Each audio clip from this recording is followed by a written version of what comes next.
আস্থা ৰেভিনিউ কৰিব লাগিব মানে আমি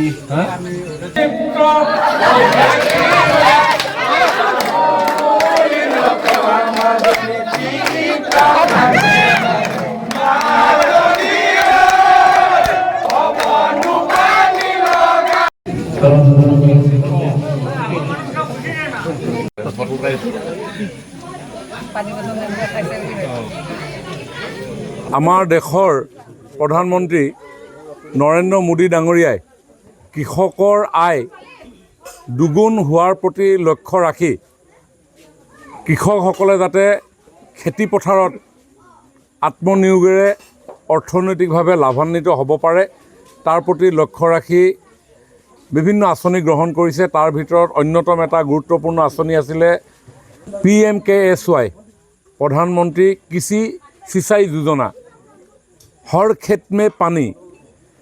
আৰু এই যোজনাৰ অধীনত সমগ্ৰ দেশৰ লগতে আমাৰ ৰাজ্যৰ লগতে আমাৰ সমষ্টিটো কৃষকসকল উপকৃত হ'ব পৰাকৈ আমি মাইক্ৰ' ইৰিগেশ্যনৰ বহু ইউনিট আমাৰ খেতিয়কসকলক আমি প্ৰদান কৰিছিলোঁ। তাৰ ভিতৰতে এটা আছিলে আমাৰ এই হলগুৰি গাঁৱত এটা মাইক্ৰ' ইৰিগেশ্যন ছ'লাৰ, য'ত 28 বিঘা মাটিত জলসিঞ্চন কৰাৰ সুবিধা আছিলে।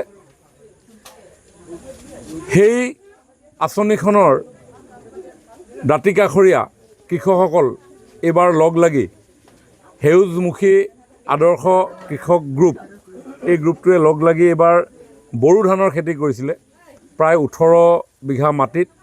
আৰু এই 18 বিঘা মাটিত বড়ো ধানৰ খেতি কৰি 150 কুইণ্টেল ধান তেখেতসকলে উৎপাদন কৰিবলৈ সক্ষম হ'ল। বিভিন্ন ধৰণৰ ভেৰাইটি আস্থা 30 ঠিক তেনেধৰণে আৰু আছে নহয়, এইটো আস্থা BD 680,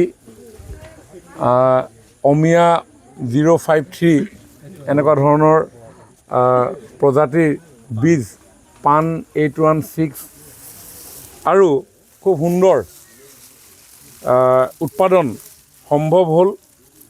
আমাক তেখেতসকলে জনাইছে যে এই 18 বিঘা মাটিত যি 150 কুইণ্টেল ধান উৎপাদন হৈছে, আমি যদি চাওঁ এবিঘাত আমাৰ কৃষকসকলৰ যি চহা কৃষকৰ যি ভাষা যে প্ৰায় 20 মোন, এবিঘা মাটিত 20 মোন ধান উৎপাদন কৰিবলৈ সক্ষম হৈছে। আৰু কৃষকসকলে এই কৰা কামত আমি আন্তৰিকতাৰে সহযোগিতা আগবঢ়াইছোঁ।